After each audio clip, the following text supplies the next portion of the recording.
बिस्मिल्लाहिर्रहमानिर्रहीम अस्सलाम वालेकुम वरहमतुल्लाहि वबरकातुहू। दोस्तों, कोरोना जिसने एक वबाई मर्ज की सूरत इख्तियार कर ली है और दुनिया भर के लाखों अफराद को मुतासिर करने का बाइस बन रहा है। ये वायरस इंसान के सांस के रास्ते जिस्म में दाखिल होकर बराह रास्त इंसान के फेफड़ों को मुतासिर करता है और बदतरीन नमूनिया की शक्ल इख्तियार कर लेता है।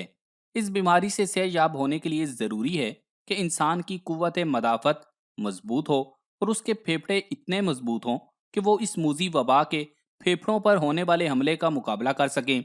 इसलिए आज हम आपको ऐसे कुछ तरीकों के बारे में बताएंगे जिनके जरिए आप अपने फेफड़ों को सेहतमंद बना सकते हैं।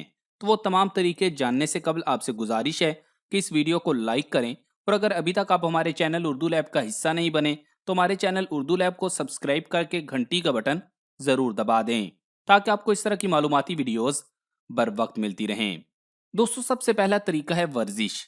वर्जिश फेफड़ों को ताकतवर बनाने का अहम तरीन जरिया है। इसके लिए जॉगिंग के साथ साथ मुख्तलिफ एक्सरसाइजेज इन फेफड़ों की ताकत में इजाफा करती हैं और इसको बीमारी से बचाव और उससे मदाफत की सलाहियत हासिल होती है। दूसरी चीज है पानी। हमारे जिस्म का हर खुलिया 70% पानी पर मुश्तमिल होता है, जिसकी वजह से पानी हमारी सेहत के लिए बहुत जरूरी है।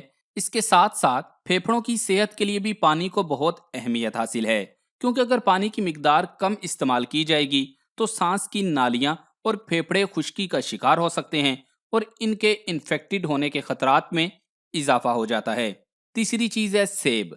माहरीन के मुताबिक वो तमाम फल और सब्जियां जिनमें विटामिन सी, विटामिन ई और बीटा कैरोटीन मौजूद हो वो फेफड़ों की सेहत के लिए बहुत मुफीद होते हैं। तो सेब में भी 7% तक विटामिन सी और दीगर मिनरल्स मौजूद होते हैं और इनका इस्तेमाल फेफड़ों की मजबूती में इजाफा करता है और इसके अफ़आल बेहतर बनाता है। नंबर 4, खुबानी। हमारे मुल्क में खुबानी अपने मौसम के अलावा सारा साल खुश्क हालत में मुयसर होती है। इसके अंदर ऐसे विटामिन मौजूद होते हैं जो कि फेफड़ों को इन्फेक्शन से बचाते हैं, इसलिए इन दिनों में इसका इस्तेमाल फेफड़ों को बीमारियों से बचा सकता है। Number 5, poultry. पोल्ट्री की अशिया में चिकन के साथ साथ अंडे भी शामिल होते हैं।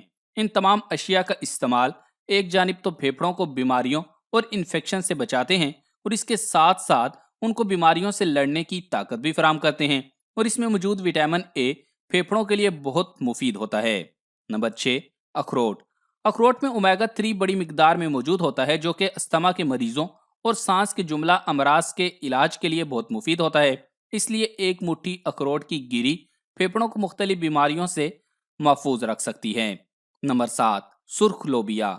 सुर्ख लोबिया का इस्तेमाल भी फेफड़ों के लिए बहुत मुफीद साबित हो सकता है, क्योंकि इसके अंदर ऐसे एंटीऑक्सीडेंट मौजूद होते हैं जो कि फेफड़ों में ऐसे जहरीले मादों को जमा नहीं होने देते जो कि उनको नुकसान पहुंचा सकें।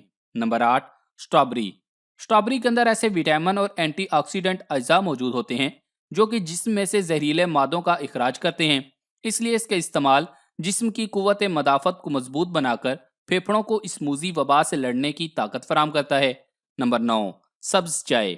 सब्ज चाय का इस्तेमाल एक जानिब तो सांस की नाली की सफाई करता है, इसके साथ साथ इसमें मौजूद जरासीमों और वायरस का खात्मा करता है। इसके साथ फेफड़ों में मौजूद जहरीले अज्जा के अखराज का भी बाइस बनता है।